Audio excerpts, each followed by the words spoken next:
And welcome back to Habs Unfiltered. I'm your host, Blaine Pudvey, joined by my co-host, Treg Wilson. Hello. And special guest, Matthew Zator of the Hockey Writers. Welcome to the show, Matt. Oh, it's good to be here. You fill our quota of one Matt per episode. Matt Smith couldn't be here. Apparently the Air Force works during the week. Who knew? Yeah. He's in Cold Lake getting set up for an exercise. I believe there's an operation starting as well. So we'll pick on Matt later. But for now, Matt, why don't you tell our listeners where they can find you? Well, I write primarily for the Hockey Writers, actually solely for the Hockey Writers now, and produce all the YouTube shows over there as well, and write about prospects, the draft, all that stuff. And Hockey Writers, and you can follow me on Twitter at Matthew Zator SC. I post when I have my articles out, and it's hockey's starting, so there'll be a lot more coming out. Oh yeah, it's a very busy time, that's for sure. So what we're doing in this segment is we're previewing the Pacific Division, and Matt, you are the perfect person for this because you cover the Canucks, you watch all the Pacific games. So and you live out in the Pacific, so yeah, it really works. You're there. Right in the middle of it all. Yeah, the timing, like its actual time of day is Pacific time. So yeah. What's it like watching Pacific games at a normal hour? It's great. You guys watch, like, I can't even imagine watching games. If you want to watch games out here, it's like 10 o'clock when games start, and it's already getting close to midnight when it's over. So yeah, not fun times. Yeah, normally the games out here in Halifax end around 2:30. Yeah, so even worse. Yeah, it's good being out here, being able to watch them at like East games at 4 o'clock and double headers, and still be able to go to bed at a decent time. That was my favorite thing when I lived in Victoria. I'd get home from work, turn on the TV, watch an Eastern game, watch a Pacific Coast game, and then, oh, look at that, it's 10 o'clock. I can go to bed now. Yeah. Just watch hockey all night long. Yeah. I especially like watching the games at 3 in the afternoon that normally start at like 7 or 8 at here, but yeah, no, you're not even at the bar yet. The game's coming on. So for the Pacific, we're going to just dive in now. No pun intended. It's supposed to be the weakest division in the NHL this year. Do you agree? And if you don't, why not? Yeah, unfortunately, I have to agree with that. The strongest team in the division is the Vegas Golden Knights.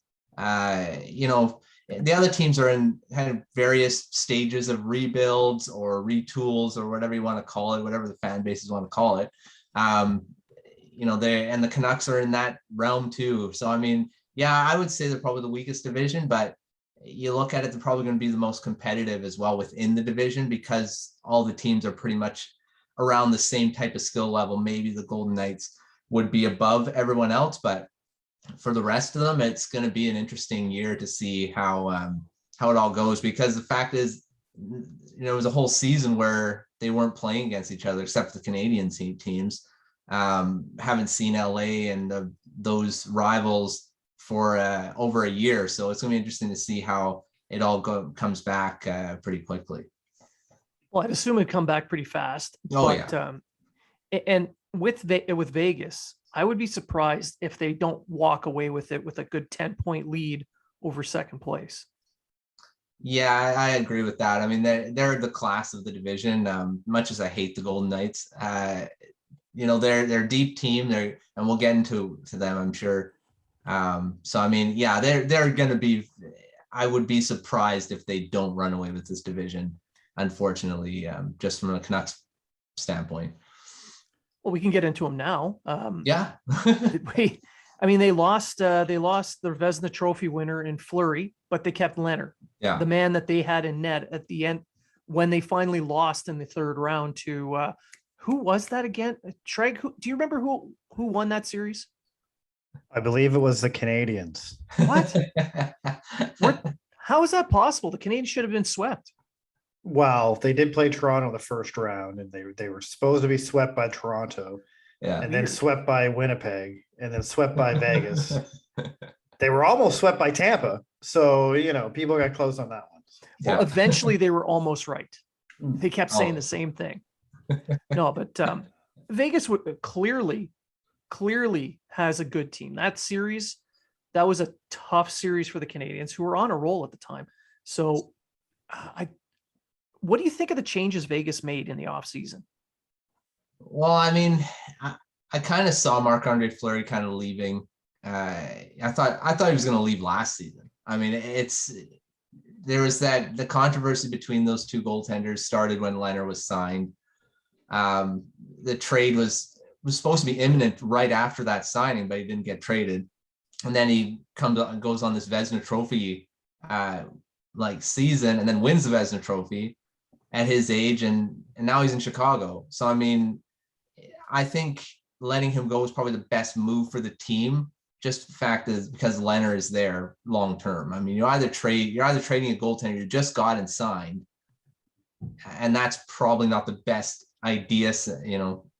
Speaking from personal experience with the Canucks, doing that and then trading the other guy and keeping the guy you said you were going to be trading is usually not good. But I mean, for the most part, I don't know if Vegas really didn't make a lot of huge changes up front. They did add a couple guys. What's his name from Ottawa? I can't remember his name now. Oh my gosh. But I mean, up front, they added Nolan Patrick there, and he's had some injury problems. He could be a pretty good third line center if he's healthy. Probably their top three lines are going to be really good. So I mean, I think up front, their defense is just insane with Pietrangelo and Shea Theodore and McNabb, and they're just deep. And then you have Leonard; he's a starting goaltender. So I mean, I think the Golden Knights just are deep in all the areas. So now with Patrick showing up, clearly McCrimmon had a hand in that because he knew him from his time in Brandon, and he really likes his game. Now Patrick shows up. Yes, he's had a lot of injury concerns up to this point, but he's by far the most talented centerman in their system now. You have him. They gave up. I think so he could supplant Stevenson in a top six role. Well, yeah. I mean, it's when you're looking at the Golden Knights and their top six, whenever I look at their top six and like Stevenson, I never really thought of him as a top six center. I mean, he's really good, but I never seen him as, when you say his name, it's like, you don't think top line center, right? No. I mean, you don't think he's the top line center on a team. So yeah, if Patrick can stay healthy, I definitely can see him kind of coming into that top six and taking over a role there. But chemistry is always a thing too, right? Yeah. Stevenson seems to have some chemistry with the guys up there with so I mean, I think definitely he could. I think that's the biggest weakness with Vegas is their centers. They're top heavy wingers, and then their centers are just who can, like what you said, who's the best to play with Stone, or who's the best to play with Pacioretty, and let's throw that guy in there, have a little bit of chemistry. But other than that, I think they're very weak down the middle. Oh yeah. For a team that good, or to be that good, it's odd to have that much of a weakness down the middle. I mean, if Nolan Patrick's coming in to be your number one center, you have issues at center. So nothing against Patrick, but and Dadonov, it was Dadonov that they signed from Ottawa. So, and he's a 20-goal scorer too, and could be playing on the third line. So, but he's just another winger. There's another winger, not just another winger. He's a good winger, but the wings were not where they needed the help. Yeah, no, centerman, and bringing in, Nolan Patrick's a little bit of a risk to me. I think because he's still, you don't know what his injury problems, he's had those migraines, and I don't know if that really goes away, having those intense migraines. So we'll see what happens with him this season. He's still really young. I mean, Yeah. So hopefully he's going to be okay. Now we're going to move on from the clear-cut expected number one in the division to the middle of the pack. So there's going to be a grouping of the Edmonton Oilers, Calgary Flames, even the Vancouver Canucks, if they can sort their crap out. We'll get into that in a little bit. The Kings, that's the grouping I see everyone fighting for those next two spots. Now we'll start with the Battle of Alberta. Who do you think out of those two teams is under the most pressure to actually wins a playoff spot and go deeper? It's a tough one because looking at Calgary, I don't know, their defense is just a mess and they're so slow. I mean, adding Goodbranson is not your solution. I mean, they're going to try to play Daryl Sutter hockey. I don't know if that type of hockey wins you games in this league anymore. At speed and skill. I mean, there's a lot of that now. You look at what Tampa Bay did. Montreal got there with playing that way too. I don't think that type of hockey is doing it anymore. And I think for pressure wise, I think it's the Edmonton Oilers to me, because you're looking at Connor McDavid and Leon Draisaitl. These two guys are getting into they're starting to get into their ladder. They still have quite a few years left in their contracts, but they're superstars. They want to win a cup. I mean, and playing on a team like Edmonton, who always has the skill and the talent, especially up, those two guys. I mean, they can carry a team only so far. You still need other guys beyond them to be scoring. They still need defense. Their goaltending, I don't even know. I mean, you having Mike Smith and Koskinen again, they got to improve. And I said this for years. They got to improve their defense and their goaltending. I mean, I don't know why they never gotten this through their head. You got to improve that. And I think they're under the most pressure, in my opinion. Now, beyond Nurse, their defense has been in dire straits. Do you think they're two young guns who are at camp right now? Do you think either of them can crack that top four? Well, I mean, Bouchard can definitely, I think. He's going to probably be the way Oilers Overtime is a YouTube show, just to plug that a little bit. On the Hockey Writers, they've been talking about him taking over number one power play duties. And if he ends up being there, and with Connor McDavid and Draisaitl and Nugent Hopkins, whoever's on that top unit, he's going to get a ton of assists. And he's a pretty good power play quarterback as well. So we got Tyson Berry as well. So, I mean, he may play there. But if Bouchard, I think he's probably the most likely candidate to crack that top four. But we'll see how it goes as the season starts here. The thing with Tyson Berry is his points are relative to Draisaitl and McDavid. Yeah. I seen a tweet there during the season, and he had 50 some odd points or whatever it was, but like all but 6 of them were Draisaitl and McDavid, and had Draisaitl and McDavid involved. So, yeah. I personally think Edmonton is the next best team in the West, basically based on McDavid and Draisaitl. And if Smith has a year like he had last year, then that you're asking a lot at that point. Yeah, you are. Like, their goaltending is gonna, again, like Vegas has center as weakness. For Edmonton, it's their goaltending. But if you look at any team in the West is a weak division. I don't know if you agree with me, Matthew, but I think it's probably one of the weakest divisions in the league.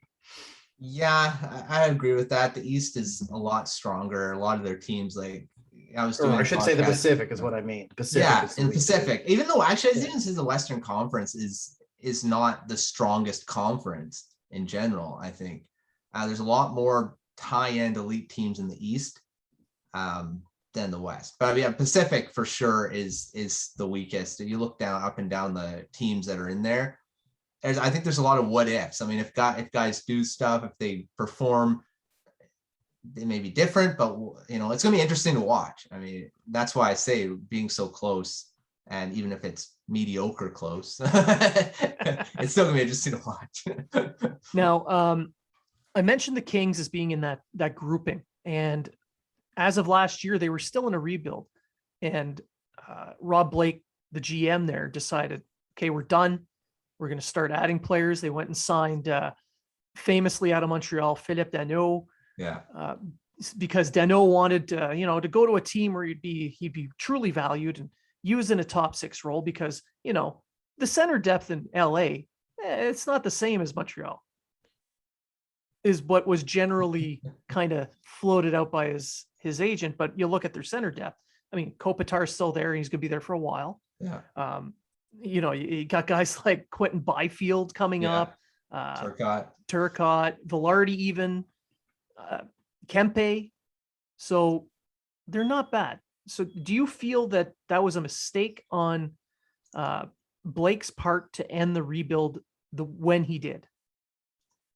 Well, I feel that they probably could have used another year before doing this. You look at, like you said, Quentin Byfield. He looked really good, even playing a few games last season. I think he's going to take over. He may not be a second line center right now. Danault, I think, will be that for this season. But I mean, when he gets going, Byfield's going to be a number one center. He's going to take over Kopitar's spot, and Kopitar's not young anymore, but he's still a pretty elite two-way player. Right now, I don't think it's the right time to start signing these guys. I think they should have waited maybe a couple more seasons, but maybe he saw something. He said, well, the young guys, they're here. Maybe they're ready to take the next step with some veteran help. So maybe maybe his line of thinking.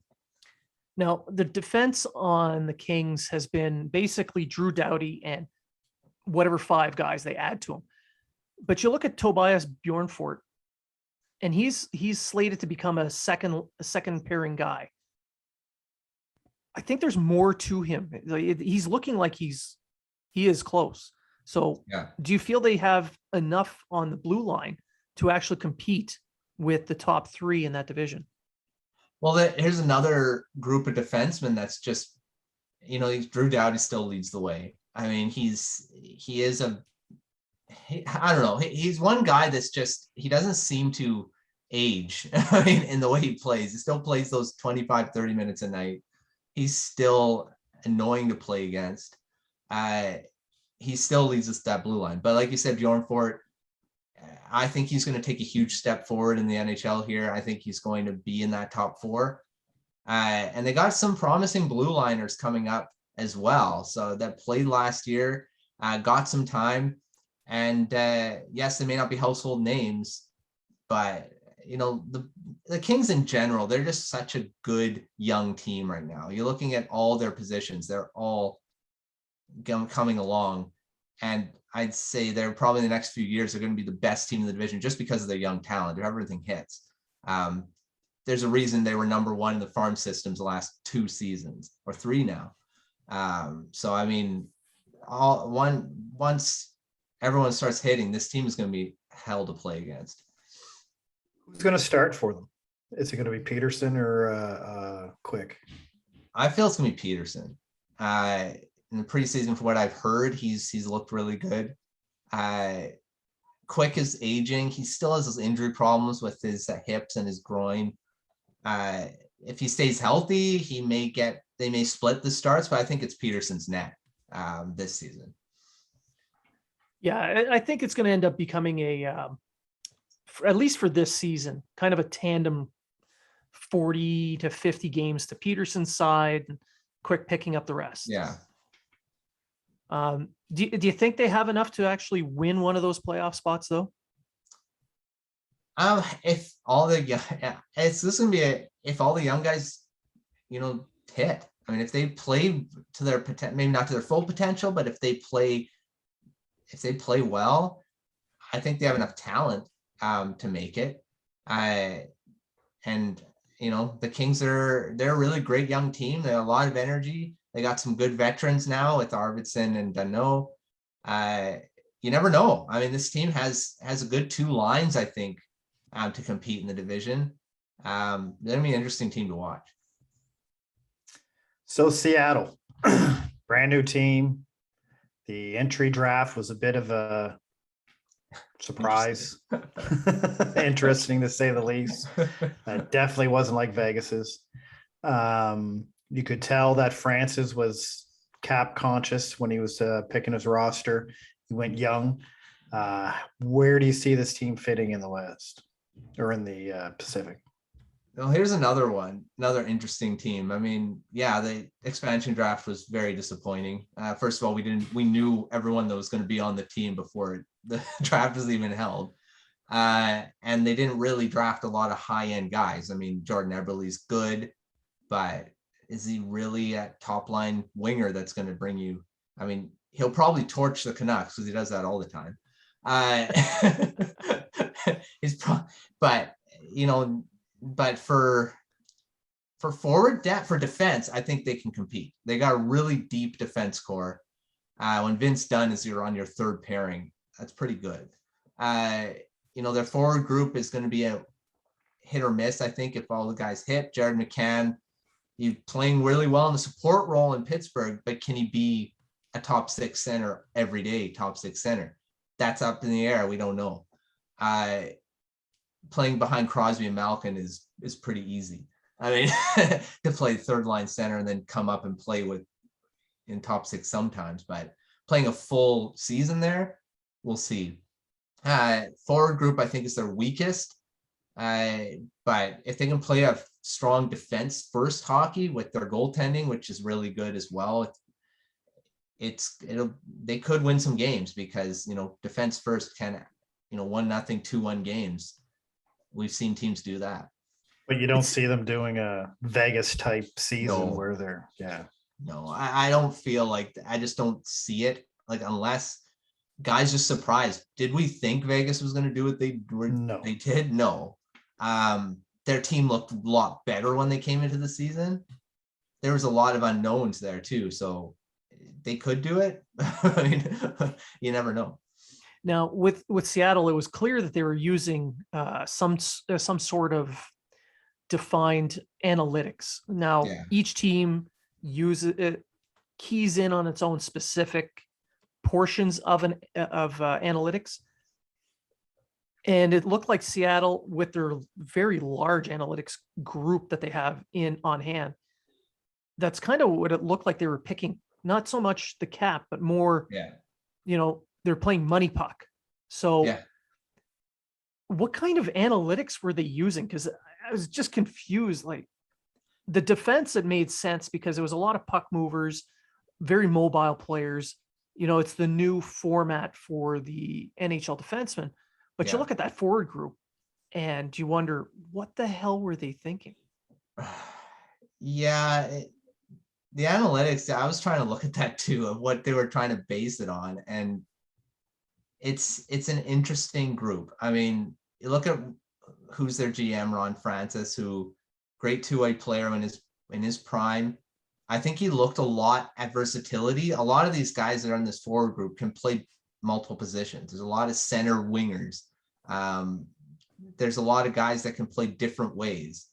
So, I mean, he was also signing a lot of one-year contracts. I mean, a lot of these guys aren't going to be on the team next season.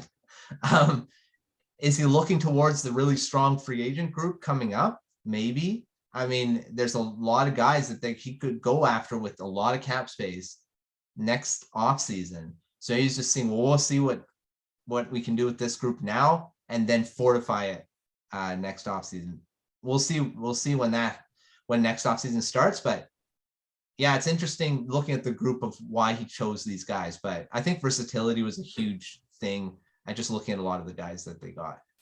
If they didn't pick Victor Mete, they were not going by analytics whatsoever. No, right? So true. Yeah. The greatest defenseman analytically in the NHL, according to the Tiger team. As you can tell, we have a certain group that love to follow us and love to chirp us about Mete. Yeah. Although I don't know why. To each their own. So we'll shift from there to the regional rivalry that has begun between Seattle and its next neighbor, Vancouver. Yeah. Saving this one for last because you're in Vancouver, you cover the Canucks, you're at the practices. So I knew it was going to hurt if we started off this way because I'm just going to flat out ask it. What the hell is Benning thinking? Oh, that's the prevailing question in Vancouver. And that has not been asked just this offseason. That's been asked like 5-6 off seasons. I don't know. I mean, you're looking at, I really like the acquisition of Connor Garland and Ekman Larson. From what he's looked like so far, he looks like this is very early. His first game against the Calgary Flames, he looked really good. He looked like the old Ekman Larson. His contract is massive. I mean, you're looking at a guy that when he signed this contract, he was one of the best defensemen in the NHL, putting up 50-point seasons, and he was worth that money at that time. This time, maybe not. But I mean, he's still a great defenseman. He's still a good puck mover. But was this the right time for Benning to do this when you have two of your superstars needing to be signed, who, by the way, as of this recording, are still not signed? Yeah. Where is he getting the money? Yeah. Where is he getting the money to sign them? That's what I don't, because he doesn't have any money. Yeah. Well, he's got barely enough if he plays the cap space he has right now is with Ferland's LTIR and Hamonic potentially not playing this season with that $3 million coming off as well. He may have enough, just enough, but with no wiggle room. I mean, and these guys need to be signed long-term. I don't think bridge deals are the way to go because they're just going to cash in even more when they hit the end of these things. Canucks have to sign Brock Besser coming up as well. Bo Horvat doesn't have as many years left on his budget-friendly contract as well. You're looking at a guy that could be getting paid way more than what he is now. Looking at comparables of what he does with this team. There's so many guys and then you got young guys like Podkolzin and Hoglander, Rathbone's come, all these guys need to be signed. Once their entry levels are done, these cap space is going to get worse. I think Hughes and Pettersson will sign, but the cap space is going to be very minuscule when he does. Now, are Hughes and Patterson looking at a 1-year deal to help the team so they can fit under the cap, or either one of them looking for long-term? Because I know Hughes, he's a 10C RFA, so he can only negotiate with Vancouver. But Pettersson, he's open to talk to anybody. Yeah. Well, that's the fear, is that a team's going to swoop in and do an offer sheet. I think it would have already happened if a team was going to do this. And it would have to be a ridiculous contract to really push Benning to say, okay, we'll take picks. I think Hughes, I said this on podcast earlier, I think Hughes' contract is done already. I think they're waiting for Pettersson's to get dealt with before that's announced. Because if they announce Hughes' thing, then, there could be a little, the thing is they have both of the same agent. So I think they're negotiating together. So, I hope it's done soon. I thought it was going to be done already. Brock Besser's was done when he went into training camp without a contract. It was done by day 2 of training camp. This is now getting into the third, almost, it's going to be the third game of the preseason. They're still not signed. Is Krill's contract going to affect Patterson's? I think it has to. You're looking at a young guy has 1 year in the NHL. He's getting $9 million. He's getting $9 million. Yeah. And Pettersson's been in a few seasons and he's established as a point producing winger, centerman. I feel like, that contract has to, what, the agent's not going to look at that? I think he will. Well, I'm just saying, so, you're looking at Patterson. He could easily ask for $10.5 million. Easily. 100%. You wouldn't want any less than 6.1 because a 5-goal scoring center got one. Yeah. Yeah. And I think this is the issue that's going to go forward. I'm going to get a little off topic here, but it's starting to turn a little bit like baseball, where these contracts are just getting way too high for these players. And you're going to get into a situation like Vancouver's in now, where we can't afford, they can, like you say, they can just afford. Yeah. But if Hughes wants 10 grand, or if Hughes wants, I mean, even Hughes could ask for 8, 9, 10 grand Yeah. based on what other defensemen are getting. Now, to me, I don't think Hughes is a very good defenseman in his own end, but I think he's one of probably the best offensive defensemen in the league. Yeah. And what is that worth to you? And I think that's the issue that Benning's having now. Is Benning probably says, well, I want to pay these guys this and this. And they're like, whoa, whoa, whoa. You know, look at this guy and this guy. Yeah. Right. Yeah. And I think you're going to see that for the next years to come on every team. Yeah, I agree with that. You're looking at, and that's why I thought the Canucks should have signed these guys way before any of these contracts were going to become an issue.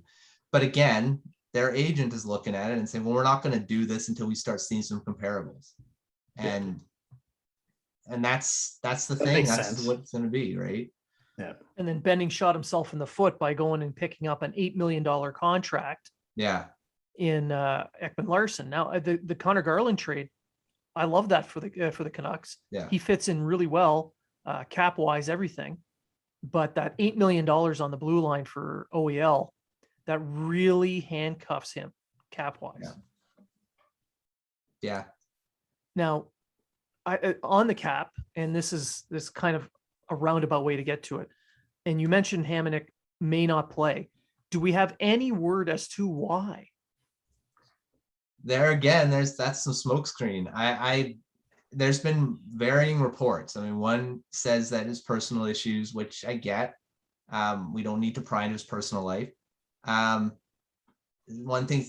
one's saying, well, he doesn't want to get vaccinated again because of his family. And, you know, there's been about his daughter and having respiratory issues. And I get that. That's family. That's something that should be way more important than hockey. But again, this is something, shouldn't Benning have kind of done his due diligence with this, saying, well, we know COVID's an issue still. Are you okay with getting vaccinated? Shouldn't these questions have been asked way before signing him? And I think that's the issue. I mean, family aside, I get the fact with family, like I said, is most important. But this should have been discussed before he was signed. This shouldn't even be an issue. But now with the vaccination, if it's a vaccination thing, will he be able to go on LTIR? Like, will they be able to take his money off the books? Well, see that there's another tough thing, right? Well, that's the Is he thing. The rule suspended, is, right? yeah, the rule is he can opt out on as of October 1st is the deadline. So we're recording, it's the 30th of September. He has until tomorrow to decide to opt out, and then it would come off the books. Yeah. Okay. But if he just doesn't get vaxxed, he can still play for Vancouver. He just can't leave Canada. Yeah. I think that's correct. He just can't travel to the States, or he can be suspended without pay or something like that. Or did I read that wrong? Yeah, suspended without Yeah. pay. Yeah. But his cap would be on the books. That's what I'm saying. So that would make it even harder for Benning to sign. Which brings it back to Matt's point. Why the hell wasn't this asked before they signed Yeah. it? Oh, I mean, it's Benning. You have, in my opinion, one of the worst GMs in the league. So He used to be second worst. Then Shirley got fired. correct. I mean, I don't know. I know what your feelings is about Benning, but I find Benning makes some very Questionable. weird, odd, questionable moves. Yeah. Like, again, I didn't mind the trade with Arizona. I just didn't like the money that came Vancouver's way because I didn't see the need. They didn't have the space for the money to begin with, like what you said, because they have all these people they got to sign, and now they're. I mean, it was an awesome trade getting rid of all those other bad contracts they signed. Roussel, Eriksson finally. And you're looking at, just an aside, Eriksson goes and snipes a shot in preseason, a shot I've never seen in Vancouver. He's going to score 30 goals in Arizona. Make Benning even look worse, even though it was a good trade. But it's Matt, gonna don't be so pessimistic. It's gonna make him look worse. It's going to happen. But I mean, Connor Garland's going to score 25 in Vancouver. So that was, I think, the biggest stroke of genius move on his part in the summer, because Connor Garland, if he would have signed Pettersson, those two together would be magic. Oh, yeah, he's already looked good with Podkolzin and JT Miller. So Yeah. He's very shifty for a small. I mean, not for a small guy, but small guys are usually shifty. I'm very impressed. For so far what I've seen from him. So I think from looking at the trade of just Garland, it's an amazing. I didn't think when that trade came down, I'm like, oh, it's Ekman Larson. And then I said, oh, Connor Garland's included too. I'm like, oh, then that's even better. Just looking at that, and that's what made me think, okay, the trade's not as bad. And if Ekman Larson comes back to be that 40, 50 point defenseman, it's a great trade. But Ekman Larson hasn't been that for a few seasons. Hopefully a change of scenery on a better team. Maybe he can become that again. Is the net Demko's? Is he the number one guy? Oh, it has to be. If he's not, I don't know what's wrong. If Halak becomes the number one, there's something wrong. I think Demko's the number one. I think personally, I wouldn't, if I was betting, I wouldn't have signed Halak. I would have gone with DiPietro as the backup because DiPietro's looked really good. He's looked like an NHL goaltender in camp so far. And he's going to play in Abbotsford probably 60 games from what has been talked about. He's going to play a ton. Maybe it's good for his development. Probably is. One season with Halak and then get with DiPietro. But it's Demko's net for sure. Now, before we end it all, let's walk through who you. Well, before we get to the final three, do you think any of these teams in this division can add a wild card to the playoff picture in this division? If I would pick one team, I would say I'm going to say it's probably the LA Kings. I think they're the wild card in this. Like I said before, I think their forward group can surprise, especially if all their young guys start hitting and start playing well and hitting their skill, because they got a lot of skilled centermen, a lot of skill there. So I think they're the wild card in this division because there's a lot of unknowns that could just come out of nowhere. So who's going to be your top three? Well, I'm gonna go with Vegas. They're gonna win this division. I mean, that was without saying. It's gonna be Vegas. I think the Canucks are gonna sneak in as third, and then Edmonton's two. But I think LA is gonna push that. I think there's gonna be a lot of jockeying in that last 2 weeks of the season. There's just gonna be so many teams within points. It's gonna be like 1 point will make the playoffs, and I think that's what it'll be. Okay. And before we sign off, can you remind our listeners where they can find you and your work? Well, I'm at the Hockey Writers, write primarily for the Canucks. About the Canucks, I'm credentialed this season with them, so I will be at select games. Won't be at all of them. That's coming. But yeah, I'll be covering the Canucks all season at the Hockey Writers, and we have Prospect Corner YouTube show at the Hockey Writers as well. With Peter Barricchini and Greg Boyson, and we'll be talking prospects all season as well. And of course, I'll be covering the draft again too. So lots of stuff. That sounds exciting. We can't wait to talk more about the draft, as we love doing the draft as well. And for our listeners who may not remember, we are also a Hockey Writers affiliated show. We're not produced by Hockey Writers. We're independent, but we work really well with you guys. So as always, you will always be welcome to come back at any time. If you do one more show, Matt, you're in with Craig Button and John Liu as the people who have done the most shows on our so always happy to come on. I love coming on the shows. So shout out to Lyle Richardson, Specters Hockey. He's the champion. Oh yeah. Jason Paul. Yeah. Great company to be in. Now that I think about it, Matt, you're way down the list. Never mind.